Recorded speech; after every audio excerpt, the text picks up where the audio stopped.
Hello, everyone. Welcome to Luohan Webinar. Today, we are very happy to have Professor William Cong. William Cong is a Rudi Family Professor of Management and Associate Professor of Finance at Cornell University. He's also founding faculty director of the FinTech at Cornell Initiative and an academic advisor board of the Emerging Market Institute. He is currently serving as a department editor of finance for management science. And some of the Professor Cong's research interests lie in fintech, business data science, corporate finance, and digital economy. His papers were published at top finance and business journals such as Review of Financial Studies, Journal of Financial Economics, and Management Science. Lastly, he's a fellow scholar of our Luohan Academy, and this is Professor Cong's second time presenting at Luohan Webinar. And today he's going to talk about decentralized finance in digital networks, token financing, and financial inclusion. Professor Cong, we have 90 minutes, and the floor is yours. Please go ahead. Thank you very much, Shang, for the kind introduction, and thanks to you and Ingju and everyone for inviting me to speak at the webinar again. As you can see in the title, I actually want to be a little bit more general. But I'll focus on one particular paper. Time permitting, I want to talk about the empirical patterns within Ethereum, just to kind of provide some information for the audience if that's something interesting for you all to explore. But the first paper I want to focus on is this one on staking, token pricing, and crypto carry, jointly with Zhiheng He, who's a PhD student at Tsinghua University, and Ke Tang, who's a faculty member at Tsinghua University. So what is staking? Well, token pricing is self-explanatory. Crypto carry, we do have a concept of carry strategies, but we're going to extend that to crypto assets. Staking is something more unique to this space, and I'm going to explain that in a little bit. But let me just provide some general background about tokenomics and staking in general, and also the decentralized network, in particular the Ethereum network. So I'm going to start with the general motivation why we are having, or why we are looking at tokens or tokenomics, even though it's banned, right, in China, for example. So we did have several decades of digitization, peer-to-peer interactions, and there's also the rise of on-demand economy, typically on digital networks. For example, Uber, Airbnb, these are gig economy, right? That's what we call, but they're essentially on-demand. People might be a service provider today, but tomorrow they might be a consumer of the service. And they typically interact through digital networks. And traditionally, these digital networks are intermediated or run by centralized entities. And blockchain is one way to provide a more decentralized consensus of decentralized structure, something that Zhiguo and I discuss in our smart contracting paper as well. It doesn't have to be fully decentralized. There are benefits to decentralized structure versus centralized structure, and economics is all about the trade-offs, right? So, but it's interesting to see what type of innovations are possible within a more decentralized system. And one particular application is payment tokens or payment of cryptocurrencies, as many of the tokens are known. The classification of tokens in general, I'm going to use the word tokens to generically refer to cryptocurrencies and all that. I'm going to talk about the categorization in a little bit. The categorization by the SEC, at least, is quite coarse. It divides tokens into securities that the SEC wants to regulate and utility tokens that can be excluded from SEC regulation. Maybe CFTC wants to regulate them as commodities. And Biden's executive order is very much about coordinating these different regulators to have a consistent regulatory framework. If we focus on the technicality of these cryptocurrencies, there's the division of coins, which are native cryptocurrencies, versus tokens, which are higher layer kind of tokens. or business model innovations. What I mean by that is ETH on Ethereum, which is a smart contracting platform, would be coins, technically speaking. Whereas the ICOs, the tokens issued through ICOs, initial coin offerings, on the Ethereum platform would be called tokens. But that's not very helpful in terms of informing about the economics or economic functionalities. So one way to classify tokens, at least that's the one that I feel quite comfortable with, would be, you can put it into broadly 4 categories. One includes Bitcoin. That's about general payment tokens, where you try to use the token to substitute for the concept of money, right? Ethereum could be in this category. I have more to say about Ethereum, but central bank digital currencies, ECNY, which used to be called DCEP, all these would be in this category. So are stable coins, and many of you have been following the debacle of Terra Luna over the past few months.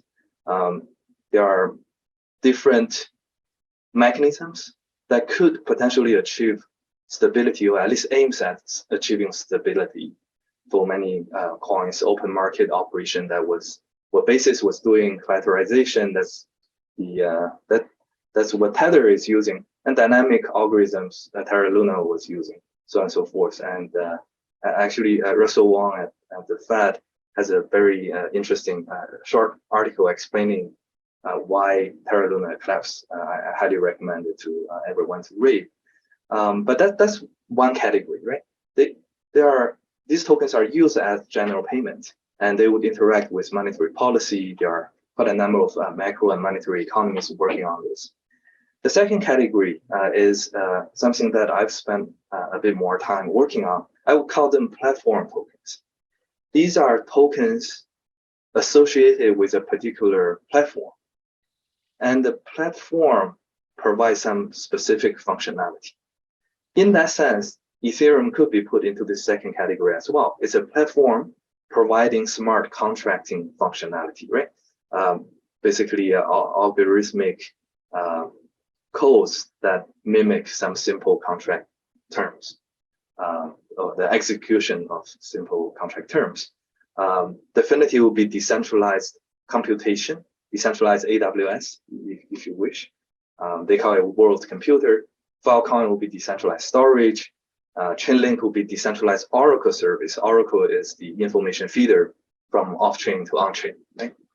If you are trying to bet on the weather tomorrow, you need someone to feed the information about the actual weather on-chain in order to trigger a smart contract action. So platform tokens are typically used as means of payment on the platform. So in the extreme, one extreme platform will be the entire economy. That goes back to the first category. But most platforms are quite well specified. The functionality is quite well specified. So that's one way to link the valuation or the understanding of economic functionality of these tokens to the platform itself. If the platform is more efficient in matching users, maybe on the two sides of the marketplace, so on and so forth, then the tokens, fixing the supply rule, it's going to be valued more because the ecosystem is worth. That's a concept that I'm going to utilize why solve the model with staking. The third category, let me just add one word. Even though most of these tokens serve as means of payment on these platforms, the landscape is evolving.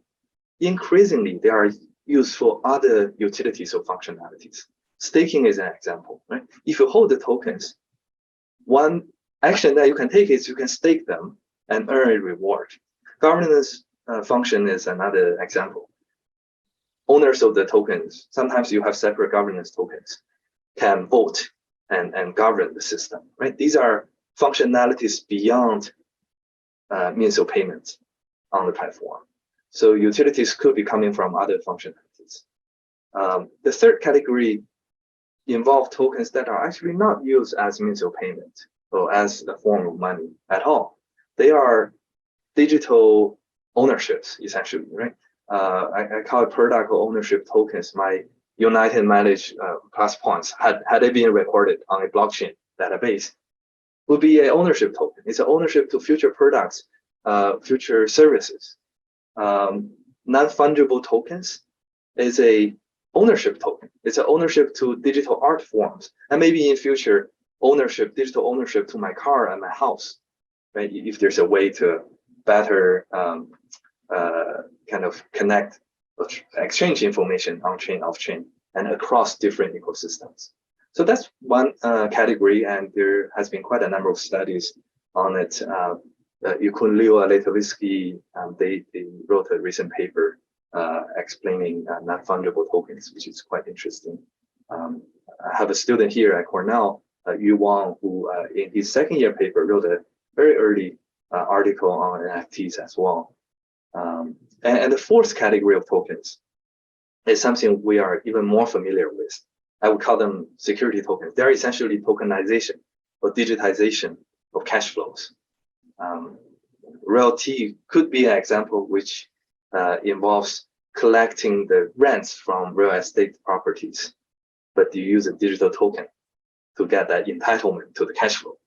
And in terms of valuing these tokens, at least we can go back to our standard tools such as discounted cash flow. But for the first three categories, category three, maybe we can go back to models valuing collectibles, products.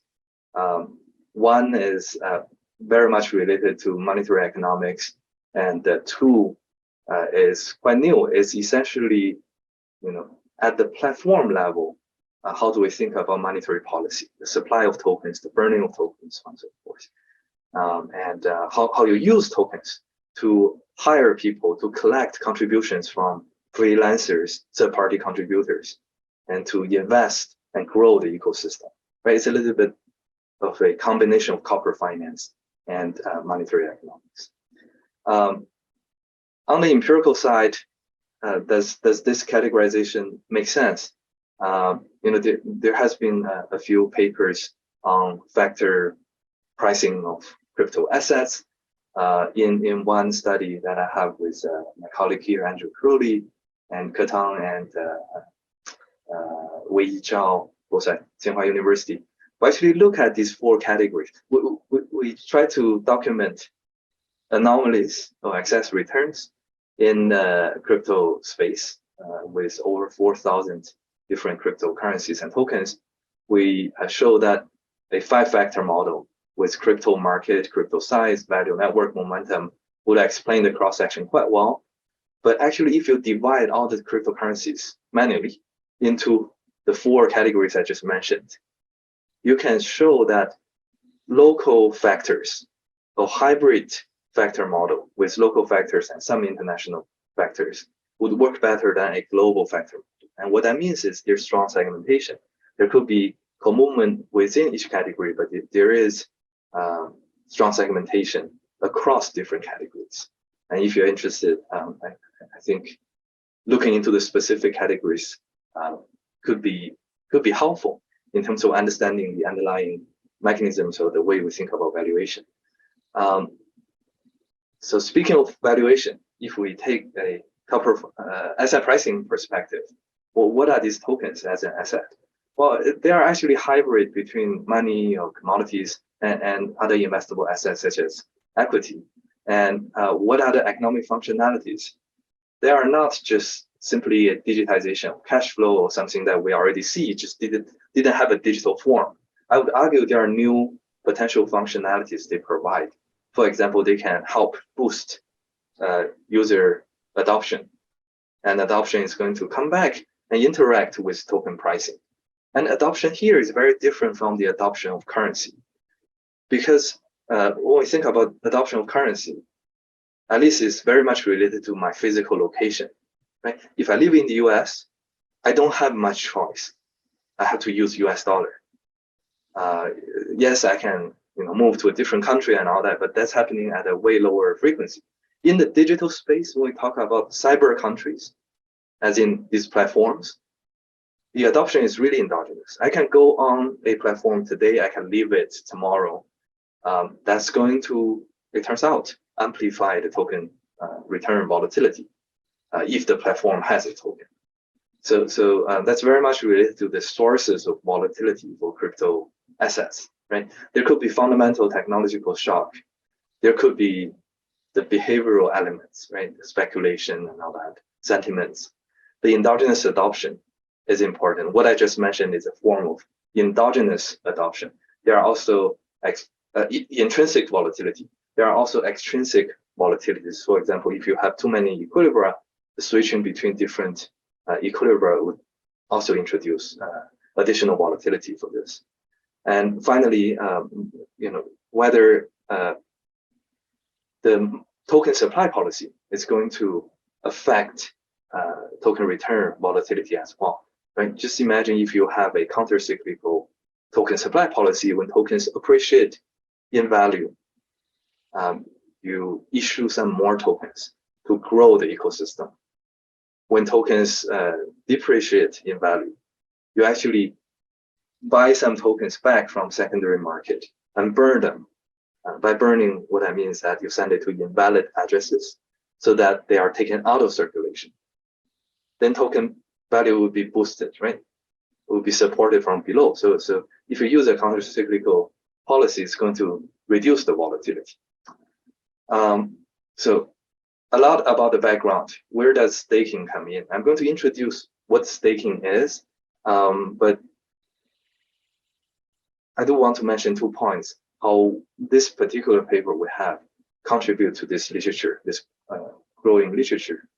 The first one is we are together with Fahad, Coase, and Thomas' paper, the first 2 studies actually, on the asset pricing implications of the staking action.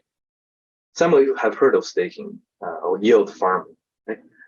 What implications do they have on the state variables, the asset token prices? That's something we want to study, both from a theoretical perspective and from an empirical angle. And in terms of methodology, this is I would say, early application of the mean field game theory in finance beyond the existing discussions on inequality and macro models. Okay, so let me just provide a little bit of background on staking. Broadly speaking, there are 2 forms of staking actions. The first one is related to the base layer consensus protocol. Right? What are blockchains? Remember, blockchains are decentralized ledgers, right? They're record-keeping books.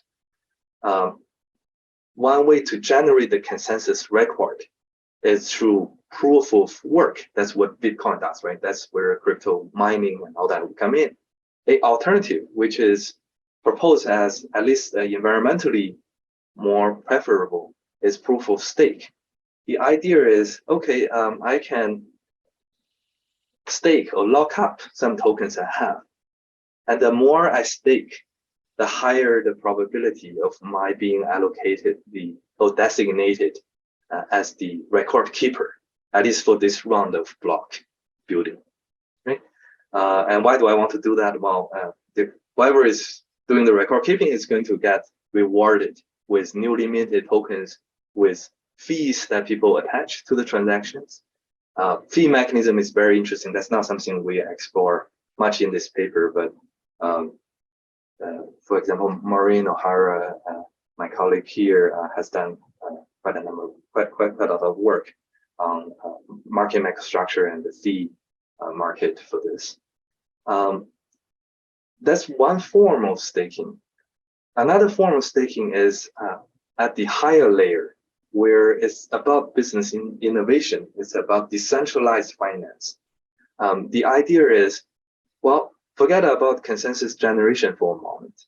Sometimes locking up assets can improve the network security or can serve some functionality. It's a little bit like collateral, right? I ask people to lock up their assets, and maybe then they can vote, or their voting power depends on how much asset they lock up into the system. If they make very bad decisions, well, the system is going to have an issue and they lose value in their tokens, both from the depreciation of token value and from the so-called slashing events. Right? If it's a verifiable or or if it's something that people can agree upon that is wrong and mistaken, then there could be a penalty. That's typically called slashing. Voting is one example. I've been working with Chainlink. What they do is they want to utilize this staking mechanism to provide better Oracle service, Oracle network incentivization, where if you are feeding information that's accurate, that's on time, you'll get some reward, but otherwise you might be penalized. So I'm going to talk about some specific examples in a little bit, but the data we use in this study involves 60 stakeable tokens that includes DeFi assets and some consensus protocols. What is interesting is that on average, the reward rate is 8% or 15%, depending on whether we want to do value weights or equal weights of the reward. That looks a little bit high, but two things could help rationalize why the rate is so high, or why yield farming seems quite profitable. Number one, these are not risk-free, right? These are risky staking actions. Even though the observation series we have, or time series we have so far, well, maybe excluding the past few months, has been that it seems to be quite safe and people are getting very high reward rate. Another reason is very similar to all those tech platforms without tokens. What do they do to acquire users, to jumpstart their business, to grow? They burn their capital to acquire users. They provide a lot of subsidies. So a lot of the staking rewards are coming from subsidies by the platforms as well. Is that sustainable in the long run? That's a separate question, but that does contribute to the high reward rate that we see. I talk about slashing. How do we determine the reward that people get for, I would say, the majority of staking programs, or DeFi staking? It operates in the following way.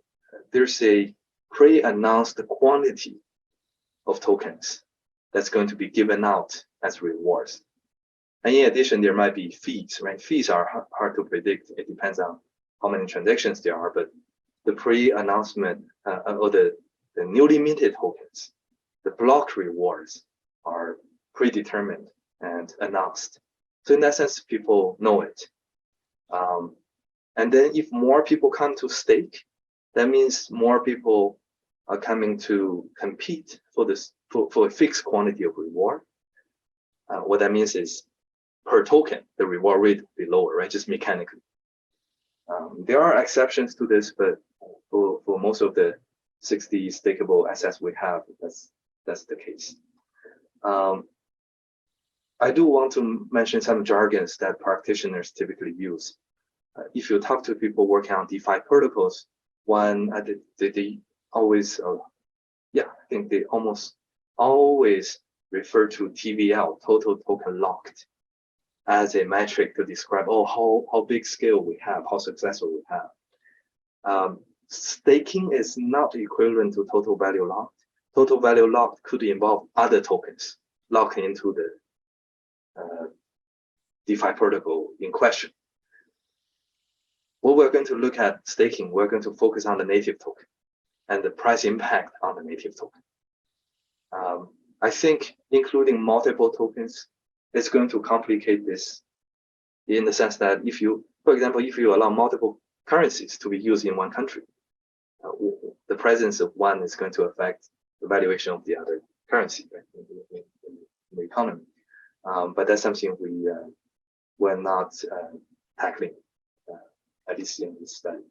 And one thing that I want to kind of mention, which I think is helpful, is locking or staking is similar to depositing in a bank, or maybe risky deposit, like CDs, and earning an interest rate. And that's, if we think about that concept, then it's very natural to think about interest rate parity across different crypto assets, cryptocurrencies, and think about potentially carry trade strategy. And that's where we're going to get to. One very concrete base layer staking program is run by Solana, which is a competitor with Ethereum. They run faster, and they actually use a combination of proof of stake and what is called proof of history. Proof of history does allow them to timestamp better and process more transactions and avoid the MEV problem, like maximum extractable value. Basically, some front running in collecting the transactions and putting them into a block. But the fundamental mechanism is proof of stake. Basically, people have to lock up their tokens in order to be selected as a validator to build the next block. And the exact validation process involved proof of history. Okay. And also some basic patterns, right? I was talking about interest rate parity and all that. If I just do a simple plot of the, so here I use excess return and interest rate from the currency literature, but from Forex literature. The horizontal axis is really the reward rate, and vertical axis is the return of the crypto tokens. And they are positively associated. Is that too surprising? Well, we do see similar phenomena in the Forex market. Some drivers are the same, but others are different. I'm going to point out to the difference. And a very quick preview or overview of the findings. First, we show that higher staking reward ratio is going to lead to higher staking ratio. Staking ratio is an important state variable that we identify. That's very powerful. Practitioners can use it to form their trading strategies. And that's not something practitioners have talked about before. So staking reward ratio just means, well, if I'm giving more rewards as a percentage of the total tokens in the system, that's going to attract more people to stake, and therefore staking ratio is higher. So first point is not very tricky. Second one is less straightforward. Aggregate staking ratio positively predicts future price appreciation. Actually, I need to be more careful. So I think the most accurate statement will be the higher the staking ratio is, the higher the future price appreciation. Although that appreciation could be negative, right? It's relative.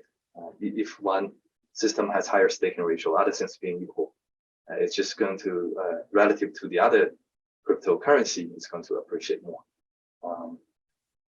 The model is also going to predict violation of uncovered interest rate parity, and which leads to a carry trade strategy. Now, we empirically verify all these predictions using the data we have. And in fact, a long short carry trade strategy with crypto assets can yield a Sharpe ratio of 1.6 out of sample, which is quite sizable. You could attribute that to the exponential growth of the crypto sector, but this is a long short strategy, right? So it's netting out in crypto market. Hello. I'm going to take a pause to see if there are questions. Yeah. So actually, there's a question that when you calculate returns, did you convert back to dollars? Yeah, that was a question. So it's at least within a short window, it shouldn't matter whether I'm doing returns in dollars versus in the cryptocurrency, right? Because it's a ratio in that regard. I think later on when we talk about the interest rate parity, so on and so forth, it's helpful to think about a domestic currency, something like a domestic currency. And oftentimes it's helpful to think about dollar or the numeraire as the denomination when we talk about the values. Hi, Will. Yes, this is hi. Andrew. Thank you for giving us a talk again. And for your first finding, I'm a little bit confused. So is this a equilibrium phenomenon, like a higher stake leading to higher stake reward leading to that higher staking ratio, or it's like during these 5 years for this system is kind of expanding, but still Yeah. How can this reconcile with the equilibrium? Yes. So in the model, it's an equilibrium outcome. Is it stationary? No. There's going to be, if you want to look at the transition dynamics, the distribution of wealth, on-chain wealth, and off-chain wealth are all going to evolve. Empirically or in practice, you're absolutely right. I think the space is very much in transition, and many programs are modifying their staking game. And I think the mechanism is still interesting. Some parameters will change, but I think the overall economic takeaway would be similar. Okay. It's about locking up tokens, locking up money from circulation, right? Very much related to monetary policy. I see. Thank you. Look forward to the model. Yeah. So speaking of the model, I'm going to talk about it now. So we have a, let's see if I can, okay. Yeah, we have a continuous model with infinite horizon. The infinite horizon is actually not crucial. Most of the off-the-shelf codes for mean-field game theory has a capital T. That's easier, right? If you just take those codes. In fact, we did that in the initial version, but we thought the infinite horizon is more common, at least in the finance literature. So that's why we set it to be infinite horizon. There's one native platform token, and there's a consumption numeraire. And for simplicity, you can view it as dollar. The platform has there's one platform that facilitates interactions and transactions. It has a productivity that's evolving, that's denoted by AT, and it's dynamically evolving. It has two components. There's a stochastic component that's exogenously given, essentially, right? It's the diffusion parameter, see that sigma A is exogenous. The drift parameter, however, can potentially allow some feedback effect. So what is this theta t here? Theta t is the staking ratio that I was talking about. So the idea is, well, the more people stake, the more people lock up their values, the better it is for the platform. That's typically the case, right? If you think about how it improves network security, how it's used to improve the stake, right? The more people stake, the more careful they should be in making decisions and voting and recording transactions. We do allow that, but even without this endogenous feedback, when AT is completely exogenous, we still get most of our results. There is a unit measure of agents, infinitesimal. They are indexed by I, and each one has wealth WIT. They only differ in their wealth. And they are essentially making an allocation decision of their wealth. Should I hold some cryptos on the platform? Here I use XT to denote that. And relating that to Zhigu's question, XT here is in US dollar. All lower cases refers to the numeraire, consumption numeraire. So I can hold XT for transactional convenience. Basically, I want to carry out transactions on the platform. I could also lock up some of the tokens in the amount of LT to receive staking reward. Or I can keep my money in consumption numeraire off-chain in order to consume off-chain. And let's say I consume YT at time T. Now, if I hold the tokens or hold the value in the form of tokens for transactions, one reduced form way of modeling the convenience of the utility I derive from that is by saying, well, there's a utility flow of or payoff of VT that's increasing in the amount of value I hold. It's increasing in AT. If the platform is more productive, I have more benefit. It's like Filecoin, right? Decentralized Dropbox. If there are more people there, if the matching is more efficient, yeah, I'm going to get a better service. UT is more specific to individuals. That's the heterogeneity of agents. And the only heterogeneity in our setting will be the wealth level. And there could be a cost for running the node as in the last term, but that's not crucial. What is crucial though, in order to explain the violation of interest rate parity, is we have to introduce a concept of convenience of the numeraire. Holding the numeraire also has some convenience, maybe different from the transaction convenience of holding the tokens. And in the international finance literature, the way it's typically introduced is there is a transaction cost in consumption, right, given by the psi, which is increasing in the amount I consume, but decreasing in the amount I hold in the numeraire. So basically, holding US dollar makes it easier for me to buy a burger, coffee to consume, as opposed to holding Bitcoin. Okay, so that's just one way to introduce a convenience of the numeraire. The aggregate staking reward process would be the following. We use RT to denote, capital letters denote the number of tokens, right? Suppose I'm giving out RT number of tokens as staking rewards in aggregate. It's going to be comprised of two components. The first one is something that I pre-announce, predetermine, and it's coming from minting new tokens, right? The block rewards, for example. Here, it could in general depend on both the quantity of tokens out there, the productivity of the platform. But for simplicity, in the numerical examples, we're just going to say it's a small percentage of the total number of tokens. There's also a random element of the staking reward, which we use FT to denote. That's the fees that users post. And it's not pre-announced. We don't know how much people are going to post as fees. Well, it's not quite true, right? If it's more congested, we know people are going to bid higher, right, in order to get their transactions recorded faster. But for simplicity, we're also going to say, oh, that's going to be a small percentage of the total quantity supply. Now, the reward rate would be simply the total amount of reward I give out divided by the total number of tokens locked, which we use LT to denote. Right?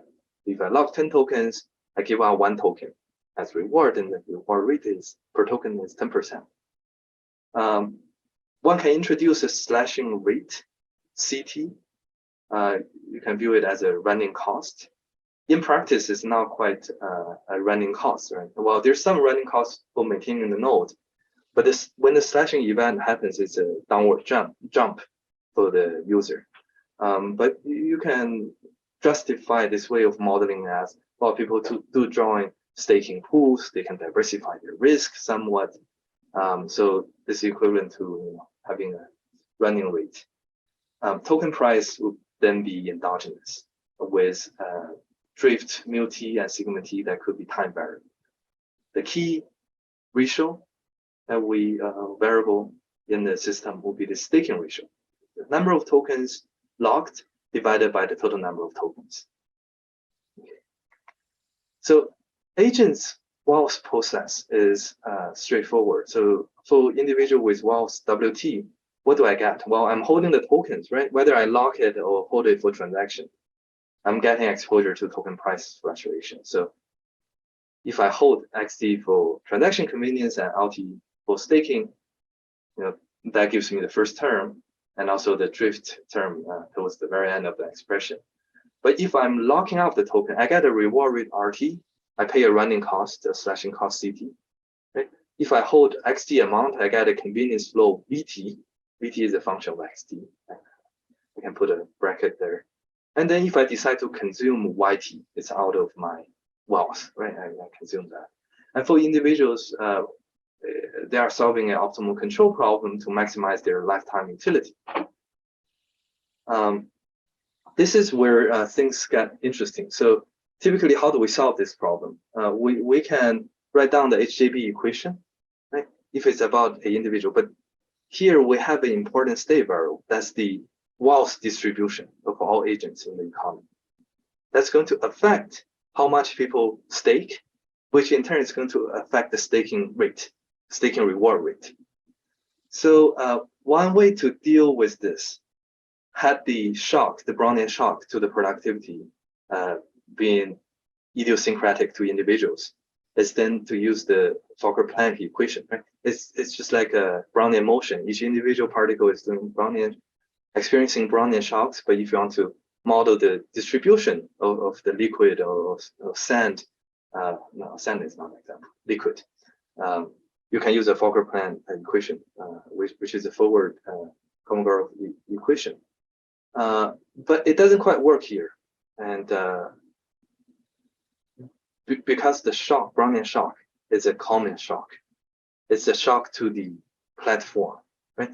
Different individuals, when allocating different amounts to the platform, would get different level of exposure to that shock. But the shock itself is systematic. So Fokker-Planck formulation doesn't quite work here. And actually, we need to thank Jingjie, who pointed this out from the earlier version of the paper. So what we need to do is we need to write down what is called a master equation. And without going into the technical details, the basic idea is, right, if I use M to denote the wealth distribution in the system, when I write down HJB equation and all that, M is taken as a state variable, right? It's given. Individuals don't affect that. But another way to think about it is it is a variable. It's going to come from the aggregate actions of the individual. It's going to be changed, and that's in turn is going to come back and affect the individual. So what this master equation essentially is a generalized version of HJB equation, where you do allow variations in the measure of the wealth. And if you look at the expression, the first term is a generalized Hamiltonian here, and the next three terms would capture the decomposition of the impact of empty on the forward evolution of the system. And note that the systematic shock is not only going to affect the individual agent directly through the del squared U del W squared term, it's also going to affect agents through changing the state variable M, right, the distribution of wealth. And finally, the last term is the direct impact of the platform productivity, capturing the platform productivity effect. And it turns out the solution is standard from physics, so we can actually solve it. It's non-trivial, but it's doable. Basically, we will be solving a fixed point problem, right? Individual staking in aggregate is going to affect the reward rate RT, but each individual is going to take reward rate RT as given in this equilibrium, right? So they are price takers. And we need to model the evolution of the whole system. So the near field game equilibrium will be, the master equation describes this evolution. Individuals solve their own optimization problem. The platform productivity satisfies the dynamic process that we outlined. And the whole system is basically driven by the dynamic process of platform productivity 80. And if you try to solve this, you arrive at a PDE for the token price. And the PDE is also related to, in some sense, Black-Scholes formula. There's some similarity, but also differences, right? If you look at the second term, you don't have a risk-neutral, risk-free rate there. Because 80, the platform productivity is not tradable here. So you actually have the drift of 80 and you have to take the partial derivative there. But again, I don't want to bore you with the technical details.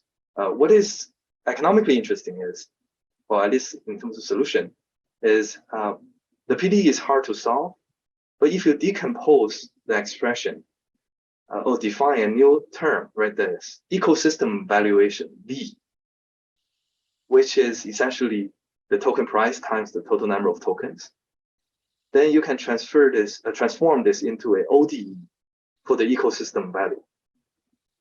The two corresponding boundary conditions are also intuitive.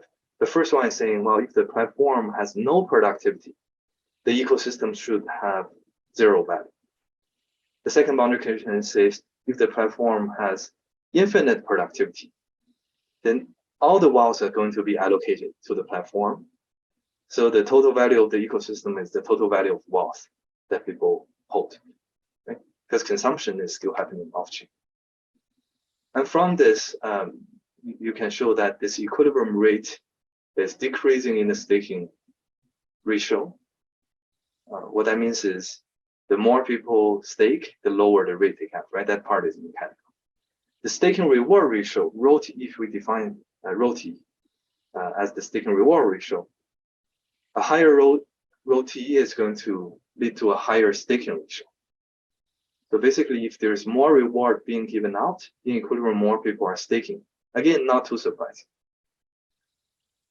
Third one is less trivial. I'll explain it on the next slide. And the fourth one is a violation of uncovered interest rate parity.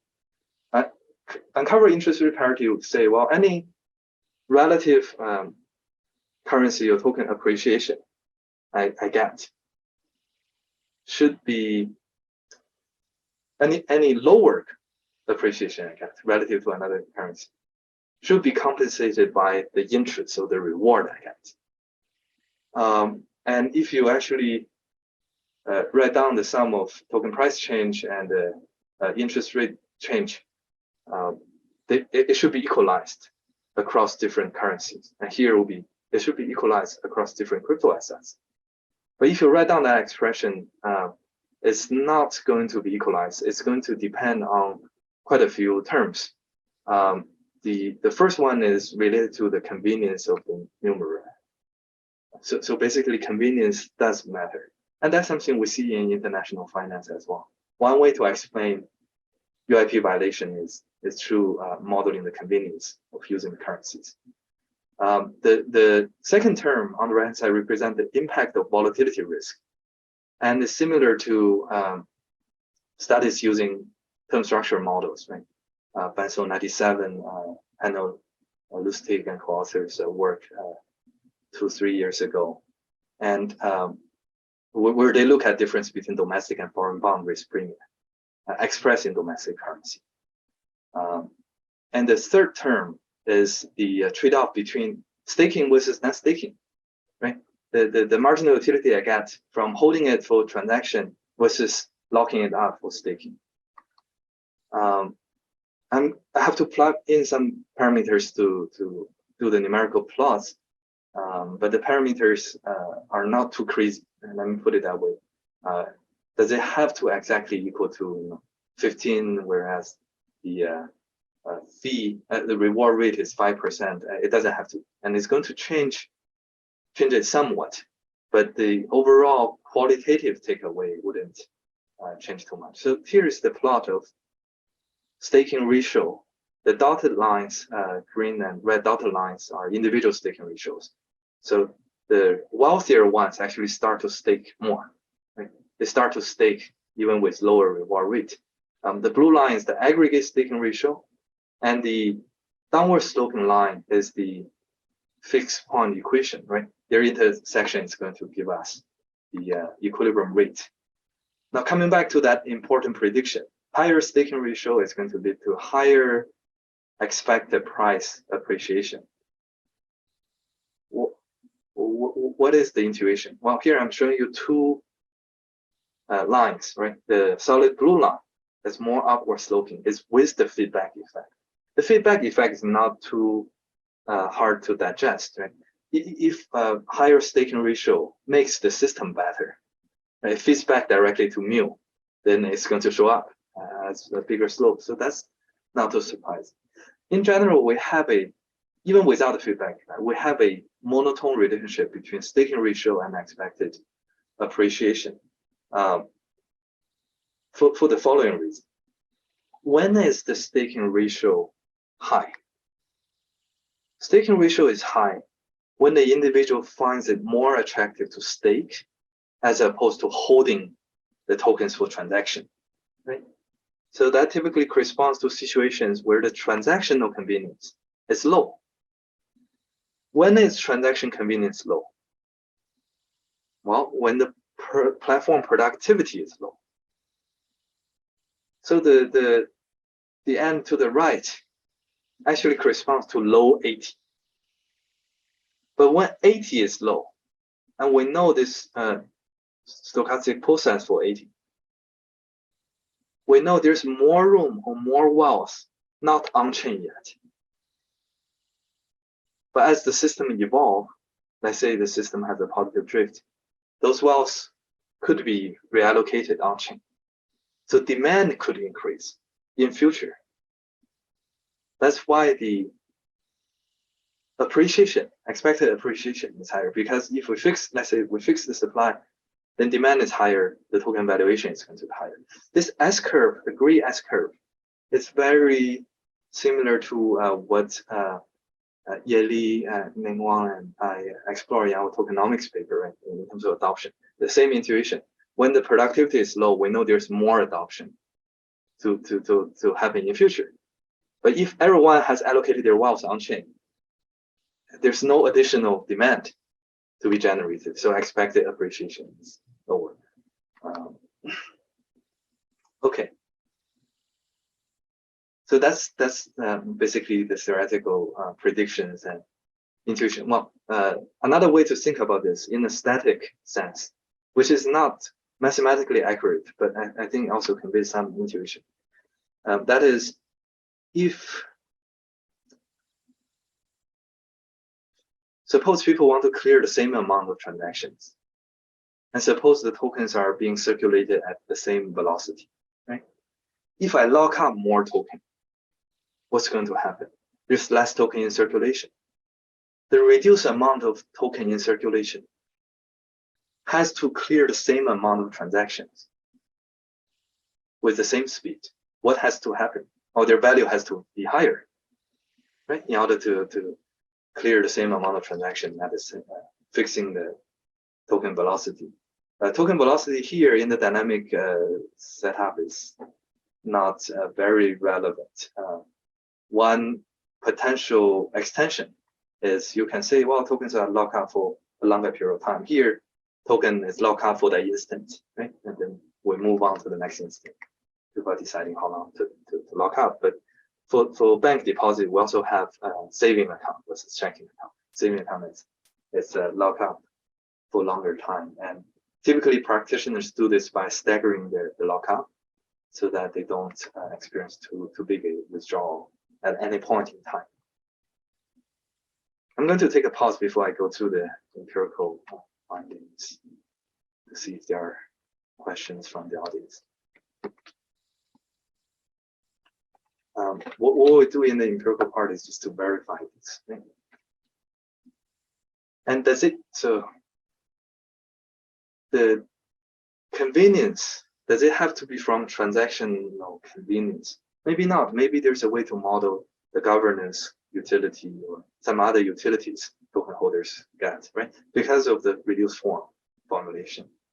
But the staking part does involve locking it up. So I think that element, I'm just trying to see if that can be mapped into other functions of tokens. Maybe not. Well, has a question. well, Yes. yeah, I do have just a quick clarification questions about the empirical. In the data you have, most of the POS are utility token or payment token? Are they mostly utility tokens? Or payment token? I thought it was payment tokens. Yeah. So a mix, both payment and utility tokens. Well, depending on how we define Ethereum, right? For example, it is used as payment, but it's also for smart contracting. Actually, I have that figure. Yeah. So originally, 2 years ago, when we first got the draft, we were looking at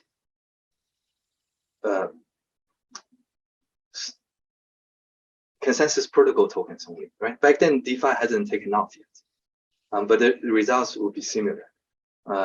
This past February, we managed to ask for some more data, and staking rewards is quite generous. For the first round of data, we actually paid.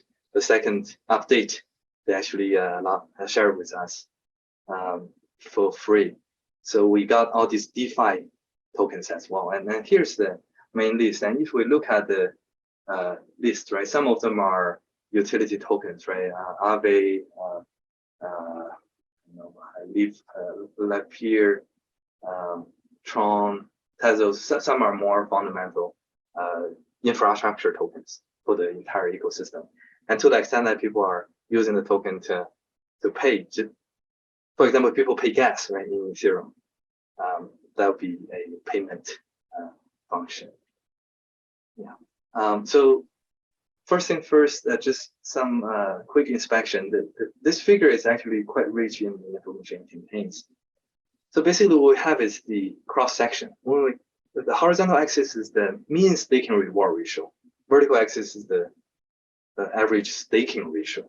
So what you see is the higher the staking reward ratio that's given out, the more people stake. Not too surprising, but this holds in the cross-section. Of course, when we run the regression, we have to control for some specific platform characteristics. So what empirical exercise can we do? Well, we can show that staking ratio increases with staking reward ratio, right? That's something I was mentioning earlier. Contemporaneously, in fact, higher reward attract more staking. Also happens when you lag the reward by one period.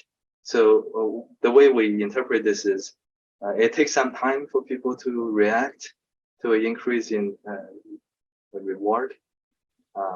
And in practice, the locking is typically persistent for a while, right? So the program is going to last for a few years.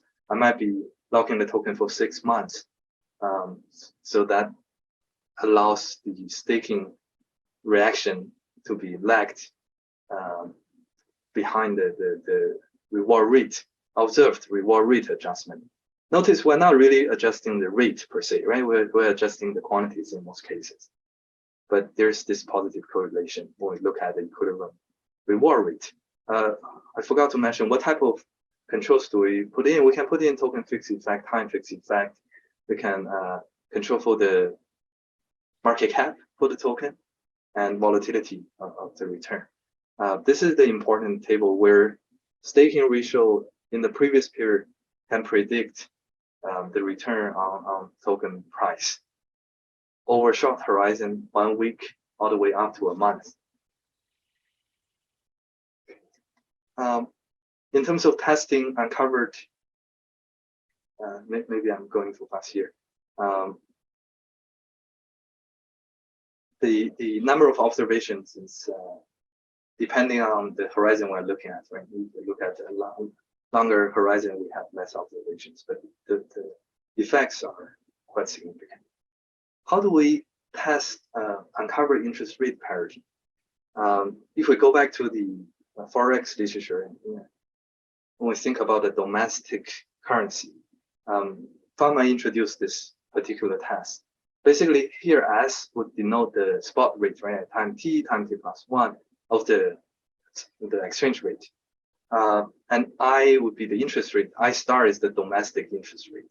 So any difference in the domestic interest rate should correspond to the gap in the exchange difference, right? If uncovered interest rate parity holds. And if you run the following regression, where you put the foreign currency, F denotes foreign minus the domestic currency, and why do I introduce C? Because there's a slashing cost, right? Running slashing cost.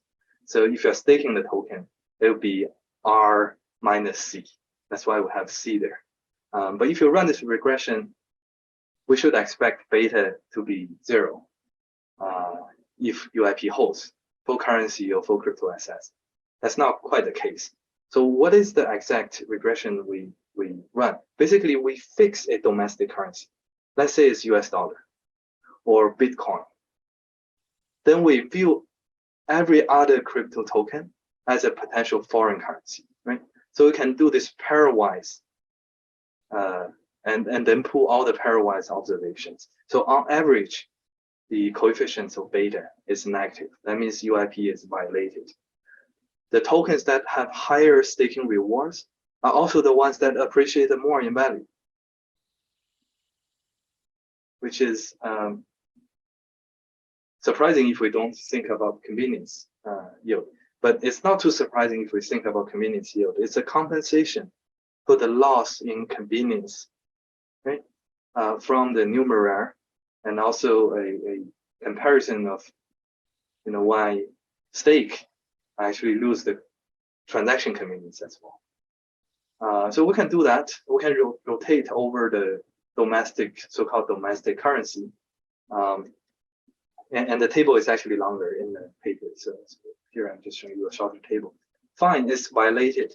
Can we actually make use of this?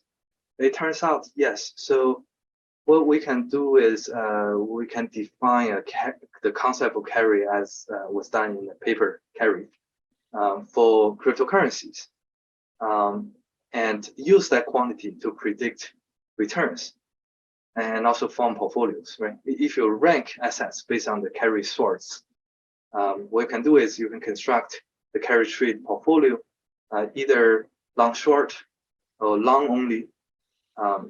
Here are the statistics of the portfolio performance. Maximum drawdown is not low, but well, it's not too bad either compared to, say, you're holding, let's say, a value factor, right? It's maybe around 40%, 30–40%. Overall, you can generate high Sharpe ratio, and if we think about this in terms of cumulative return, what I'm showing on this graph is the 1 week or 1 month carry trade strategy with or without staking, right? When I hold the currency, I can choose not to stake them. But if I stake them, I get some additional staking reward. So those can all be incorporated. And the 1 week carry trade with staking yields a cumulative return of 400% over 2 years.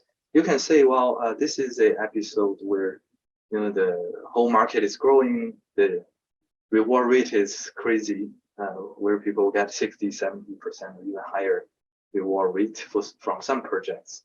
But if you look at the long short, or long only or short only, it's still a profitable trading strategy for people who are interested in this.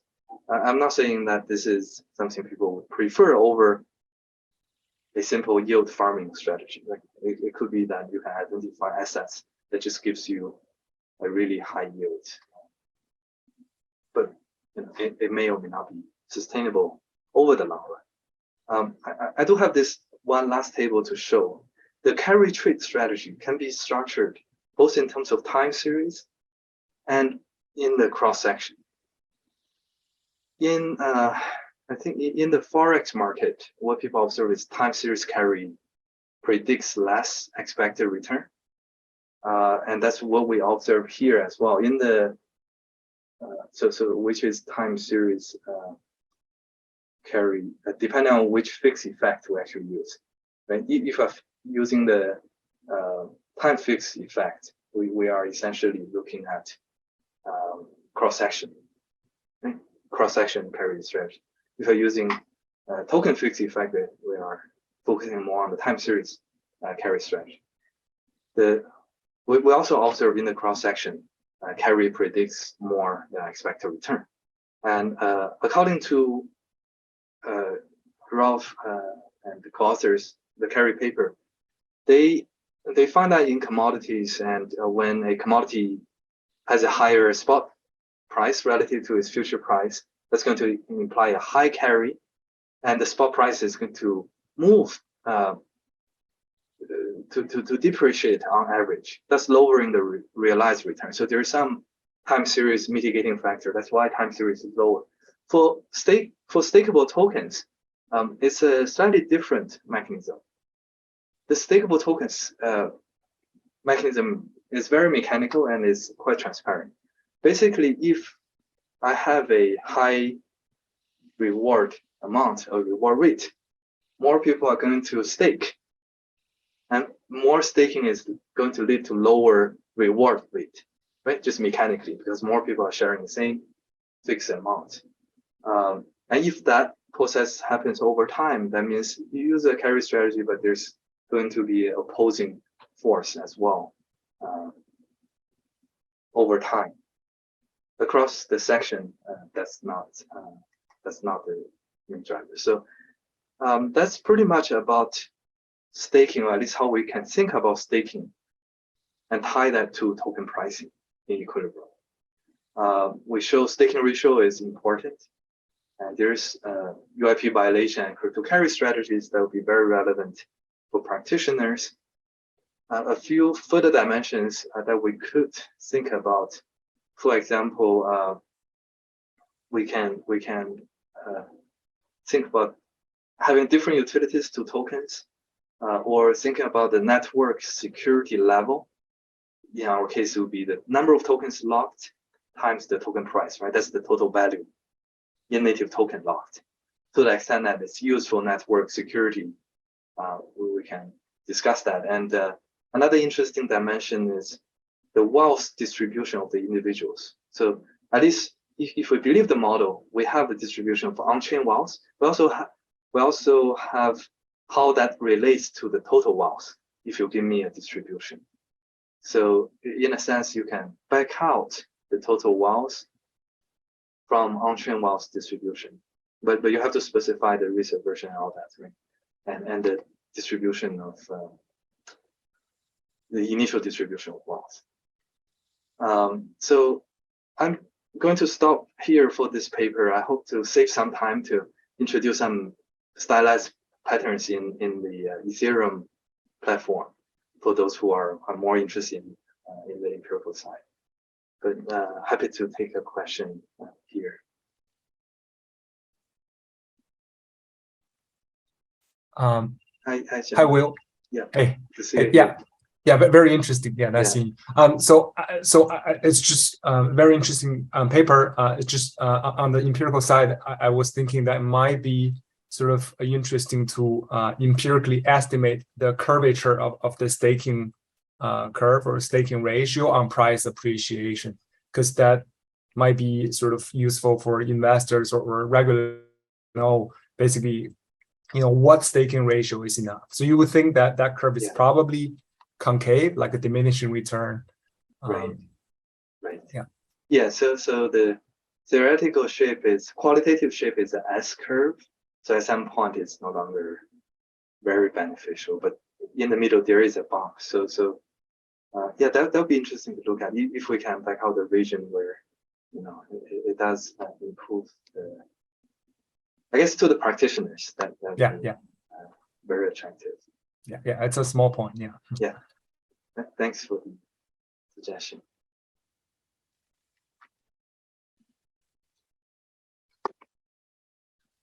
Let me see if I can go through this slides just to show you some broad patterns within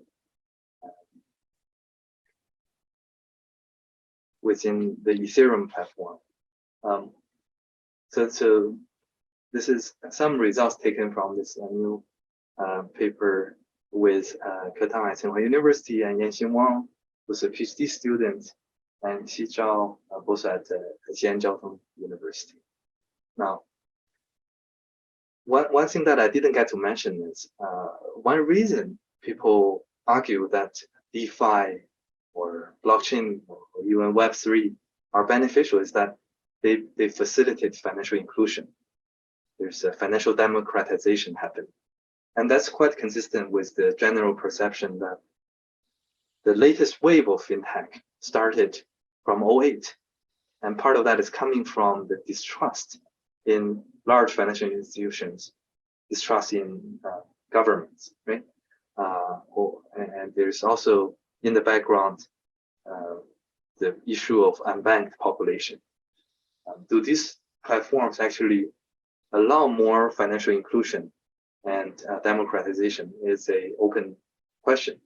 So one can look at Ethereum. Why Ethereum? Well, Ethereum has over 95% of the DeFi activities.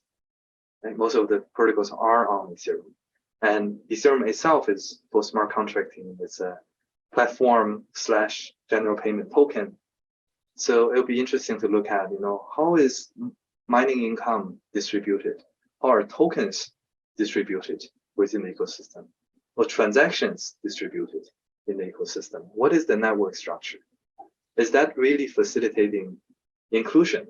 And we would argue, at least the current transaction fee design leads to some exclusion of small players and high failure rate.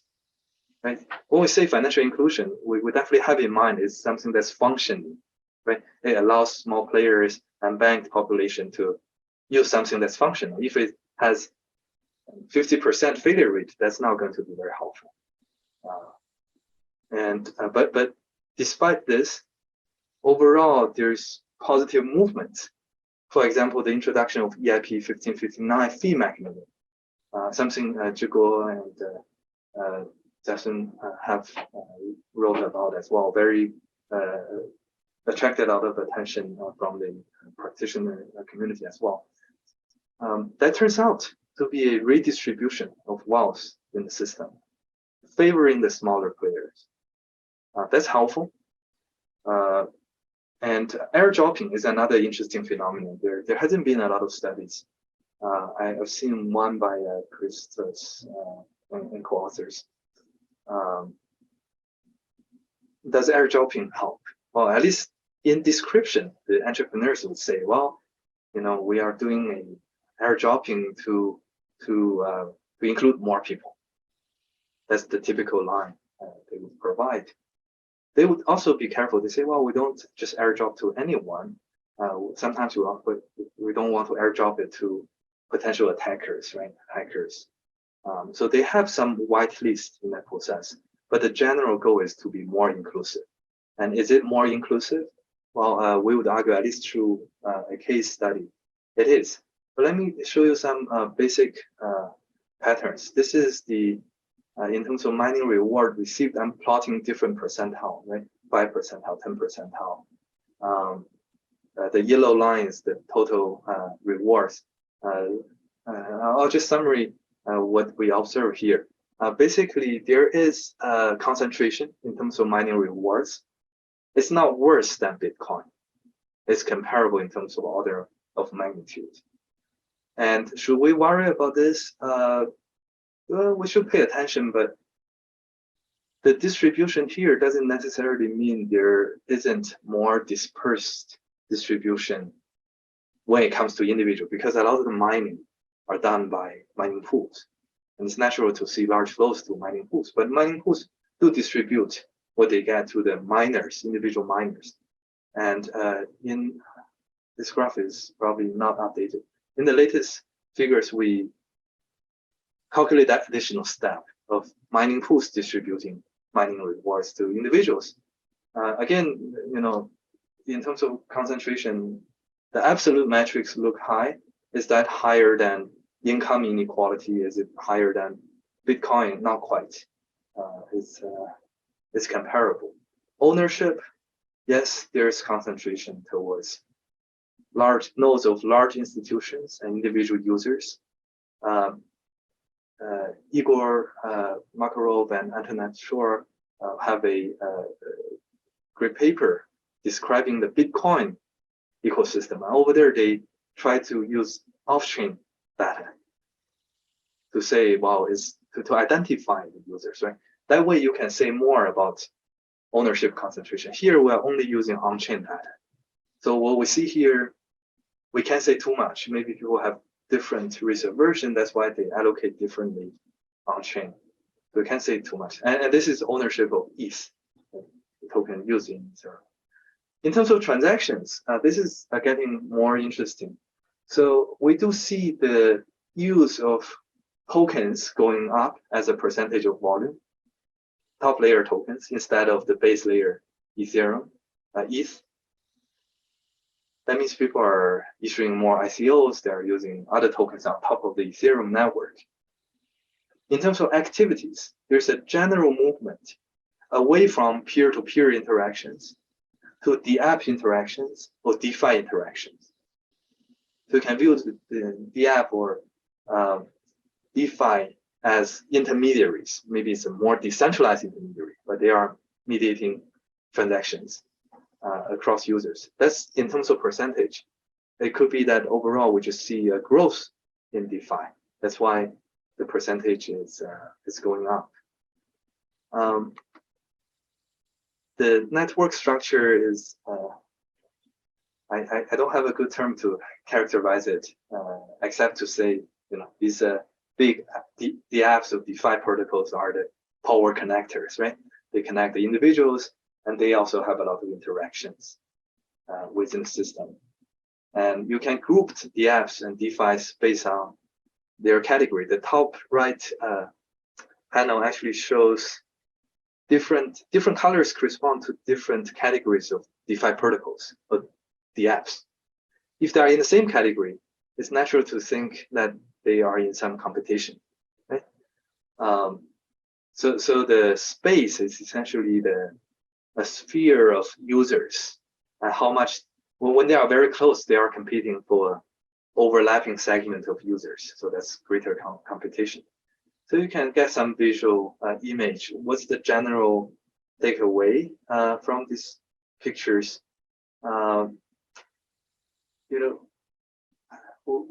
To be honest, we are still just trying to document some basic patterns. But if we dig deeper, potentially there are interesting economic questions or insight that we can gain. But just to plot this already requires huge computation and data collection effort, which my co-authors did a lot of work on. Let me skip this slide. This is just more network structure. I do want to mention why we view the current setup as exclusive. And the idea is very simple. How do we transact on Ethereum? Well, Ethereum is a smart contract platform. There are computation steps that have to be done, and that require what is called gas fee. It's similar to Bitcoin, right? If I want my transaction to be recorded in a Bitcoin blockchain, I have to pay a fee to compete with other transactions to be recorded first, right? So that miner can pick it up. Typically, it goes by a first price auction, right? Whoever bids higher gets the allocation. There are discussions on alternative designs, so on and so forth. EIP 1559 is actually a major change. That's no longer first price auction. But overall, what's happening is the gas fee doesn't differ too much. It's almost the same. Why transfer $5 million versus transferring $5? Because to execute that step, or to record it on chain, it's the same action people are doing, right? It's just writing down a number on the ledger. So if we charge the same fixed cost to different transaction amounts, in terms of percentage, it's going to be a huge burden for small transactions. People are paying 50–60% for the transactions if their transaction amount is small. But for large players, large institutions, it's a smaller percentage. And in that sense, this result almost fall out immediately. But we can define this transaction fee ratio, which is the value in US dollar, right? Divided by total amount of transaction that people are trying to complete. EOA are the direct nodes, contract accounts are the smart contract accounts. EOAs are associated with individual's private key and all that. Smart contract is just the codes, the public codes that's posted. We can do that decomposition, but the main idea is the same. For larger transactions, in terms of percentage cost in transaction fee is lower. And the failure rate, this is actually showing the network congestion and how that relates to gas price. It's not too hard to imagine when ETH fluctuates a lot, it also presents a cost to the users, right? Because I wouldn't be sure how much I'm actually paying. The way the gas mechanism works is I need to specify a reserve amount of gas first, basically locking it up. How much is actually used is deducted and the rest is returned. But if the actual amount required exceeds the amount I reserve, the transaction wouldn't go through. It's a transaction failure. In principle, Bitcoin doesn't have a transaction failure. If the transaction is not included, maybe the next miner will pick it up and put it down the road. But for Ethereum, there could be an actual failure if it's not transacted. It's returned, and it's not going to happen unless you initiate the transaction again. So if we look at the amount of gas fee reserved and also the determinants of extra gas, we find the overall value of transaction matters a lot, which is not too surprising. The gas price matters, ETH price is going to matter, network utility, so on and so forth. The higher the ETH price, the less extra gas we need to reserve. Yeah, Daniel has a question. Oh, we can definitely chat more in a few slides. Here I'm just showing you the major reasons for failure within Ethereum contract. Bad jump destination is just a coding error. Bad instruction means there's some logical inconsistency. It's not a coding error. But if I want to transfer $5 million out of my wallet of $10, that would be a bad instruction. But out of gas is not a trivial contributor to failures. And the failure percentage of failure in each type of transactions are not low, right? So that's something we need to be cognizant of. So I want to save a few time to answer questions. So let me just go to this slide. I think this is more interesting. So why is there still hope then? I think there are some positive movements to mitigate this exclusion. That's EIP 1559. So what is EIP 1559? It's a new price mechanism. Originally, it's first price auction, right? People post gas fees. Whoever posts the highest will get the attention of the miners. They would include their transactions or execute the smart contracting steps. EIP 1559 made a few changes. They introduced the concept of maximum priority fee and all that. They changed the block size. But to us, the most interesting part is there is a base fee that's collected and burned, that's taken permanently out of circulation. So who's benefiting from burning? I would say all token holders, right? Because there's less money in supply. To the extent that there are similar amount of economic activities and demand, that means token value is going up. So token is a deflationary action in practitioners' jargon. So that's benefiting everyone. Who's paying the base fees though? We were saying the larger players, right, are the ones that actually get their transactions done because it's a smaller percentage cost for them. So we are actually collecting a lot of base fees from the wealthier, larger players, and we are redistributing it to all token holders. So that's a redistribution, and we want to see in terms of the amount of transactions that people submit, is that going to have an impact? We use the introduction of EIP 1559 as a shock, and we have to match the parallel trend and everything. So long story short, we do see a significant effect. Smaller play, so miners from larger mining pools had a smaller degree in the weekly mining rewards, right? That's mitigating the concentration of mining rewards.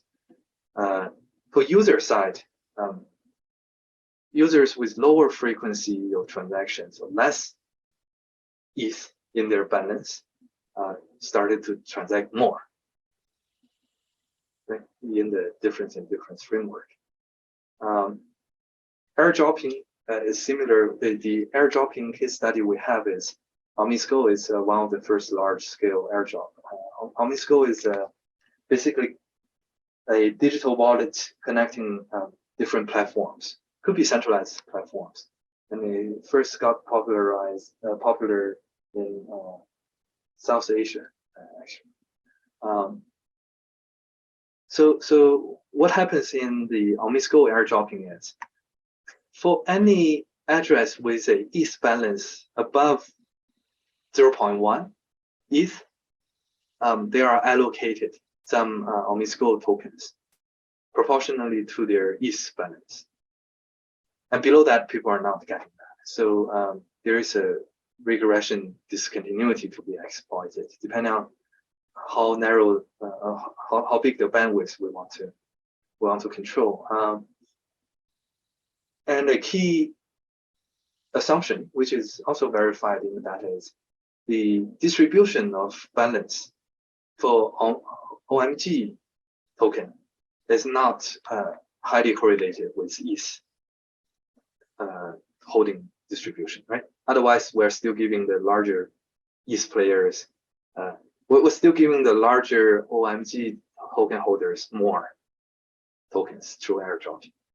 That's not helpful. We want to see if this is some redistribution. Why do we call it redistribution? Well, if we are distributing the tokens to someone with a lower OMG balance, the person benefits. Who's bearing the cost? What is the cost? The cost is minting new tokens. You're increasing token supply. Who bears the cost? Everyone bears the cost. All OMG holders bear the cost, especially the larger ones, right? Because it's proportional to the amount of OMG tokens they hold. So that's something we can analyze in terms of transaction volume before the airdropping, after the airdropping. The treated group is the group that's right above the 0.1 threshold, and the control is right below. You can match a few other characteristics.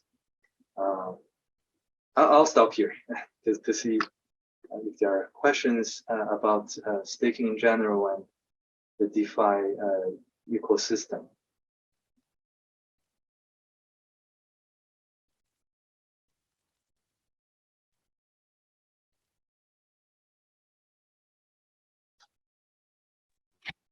Hi, Will. Hi, Andrew. I want to ask a little bit about first the theoretical one. I think it's quite complicated, but I noticed you use the master equation of mean field games.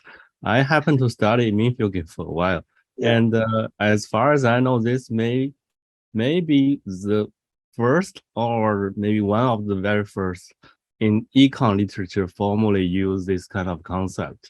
I think I also feel the need for why we use it, because for those HJB Fokker-Plonker equation, we cannot see anything with the current tools. So I want to ask that, as you already use this method in terms of this methodological advance, how do you think about the advantage and disadvantage of using this new? That's a great question. I would say the main advantage is something that we are yet to explore, is you can actually say a lot about the distribution and the evolution of distribution over time.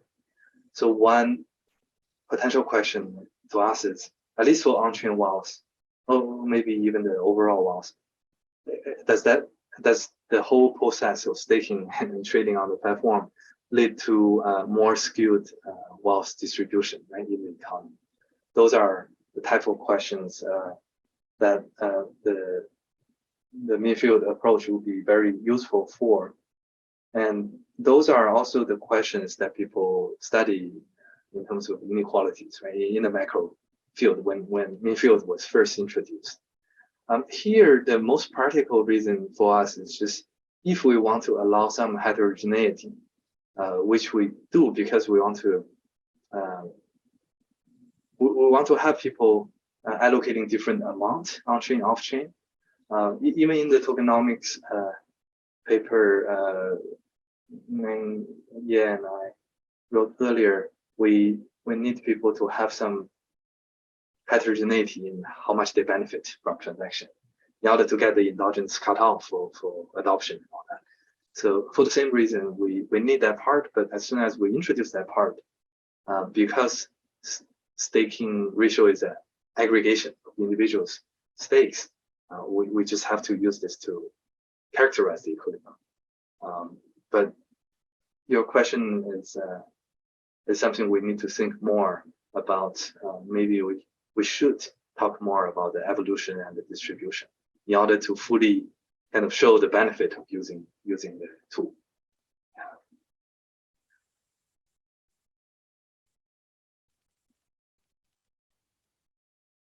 Yeah.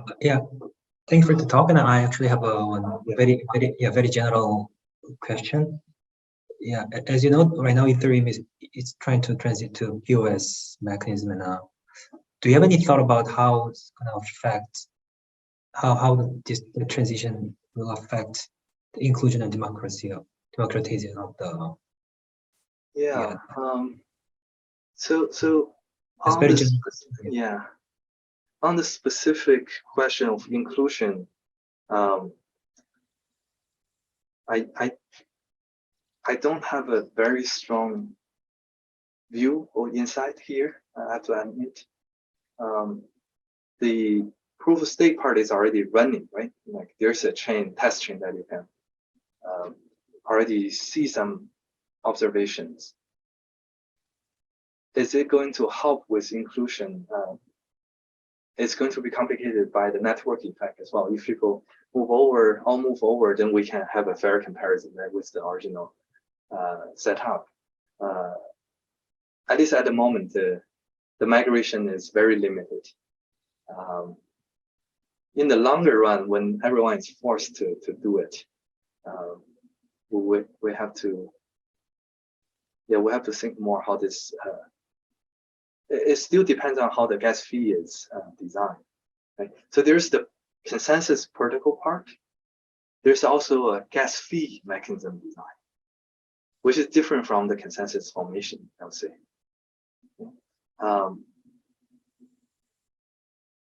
So I have to think more how the two are linked. But one thing that I've definitely thought a lot about, and actually with Zhigu and Justin, we wrote about in our mining pool paper, which back then it wasn't a big concern, so it didn't get fleshed out too much. But we were saying, the environmental, the sustainability damage or effect of mining pools is actually pretty big. They're providing an insurance product for people to share risk. People are going to use more electricity, and that's not very sustainable. So on the sustainability front, actually Cornell has a public Q&A document combining the effort of both computer scientists, Ari Chu, and economists as well, Prasad, my colleagues here. We also wrote about it. I think overall, being sustainable and more environmentally friendly is something at least I personally do believe in. And if you're thinking about a new platform or project, still using the same proof of work mechanism, I think that's probably not the best attempt.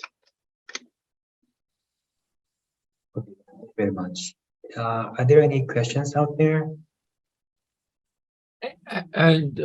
Any bigger issue of a POS system at this point, other than this inequality thing? I feel like inequality thing not specific to POS, to be honest. Yeah. It's like it's just hard like I tried, I have no idea how does it run in terms of like a basic understanding of the logic. It's there, but when you try to do things, it's just almost impossible. And then when I ask around, nobody is able to give me an answer that I can comprehend. Yeah. So I feel it's just this technology is great, but not accessible. That creates all these concentration. But other than that, let's say, you know, POS thing, would you think that at least the community feel like what's bad about it or what's good about it? Right. So one general direction I started to look into is, especially related to POS, right?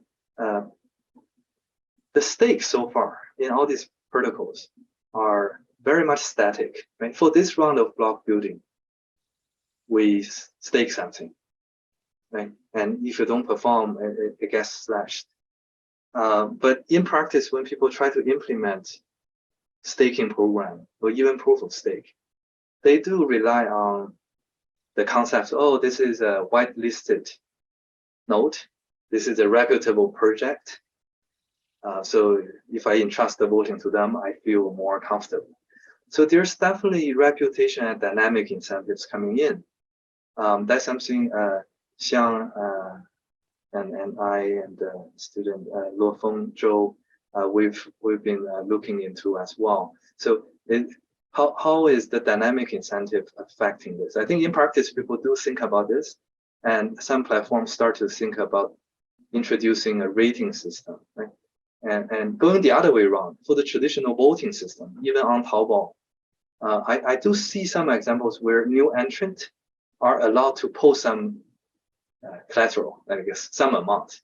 If they don't behave well, that's the penalty. So combining the static incentive in terms of cash payment and the longer term dynamic incentive. If you don't have a good reputation, you are out. Even for anonymous nodes, rebuilding the reputation could take time. So we would imagine the interior optimal is a combination. So that's an area I think it's quite interesting. Basically, reputational stake versus monetary stake, how to put them together. Does that mitigate some of the impossibility results that we observe? I'm thinking about Marcus and Joseph Buddy's paper, right? Over there, or some sort of trilemma. Typically, we're saying, oh, it's using static incentives. Maybe adding the dynamic incentive part can get around some of the issues we face. And we'd love to chat more with you on that.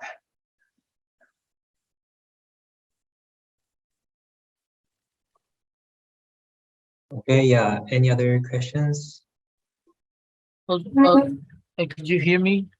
Yes, yeah. Hi, both. Oh, sorry, I missed most of the lecture, but I have a question. Like, did you consider the inflation rate of Ethereum? Because like it fluctuates pretty much like up and down. So like after like maybe Ethereum 2.0, it goes through the deflationary process. Right. So it will affect the transaction volume a lot. Yeah. So could you consider this? Yeah, I can mention one observation. I haven't studied that quite carefully or comprehensively. One observation is related to EIP 1559. Right? Many of the new protocol changes are aimed at managing congestion within the ecosystem. And when the ecosystem is congested, meaning there are too many demands, right? How do you incentivize more the other side of the players, right? The miners to do this faster? Well, you can expand capacity, or you can provide more incentives to make sure that they would come and mine the block. And that's going to, I think that's relevant, right? Whether you are issuing more mining rewards or less, it's going to affect the so-called inflation, and that's related to the congestion condition. Another one is just this base fee burning that's taking tokens out of circulation. That's going to mitigate, in general, kind of inflationary pressure. All these words used in very liberal sense, probably different from what monetary economists would call inflation.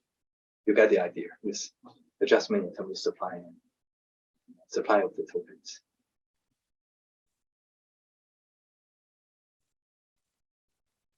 Thank you. Thanks for the questions and comments. Are there any questions? Yeah, if there's no, I think we can wrap it up here. And thanks to the speaker a lot for the wonderful talk, and thanks to the audience for the participation. And before you leave, I would like to let you know that we'll have another interesting webinar next week by Professor Nicholas Bloom from Stanford University about the effect of the remote work. And we'll send out the invitation soon, and I hope to see you again in the next webinar. Yeah, bye-bye. Thank you. Thank you for having me here. Thanks everyone for coming. Yeah, thank you a lot, Professor. It was wonderful. Thank you. Thank you.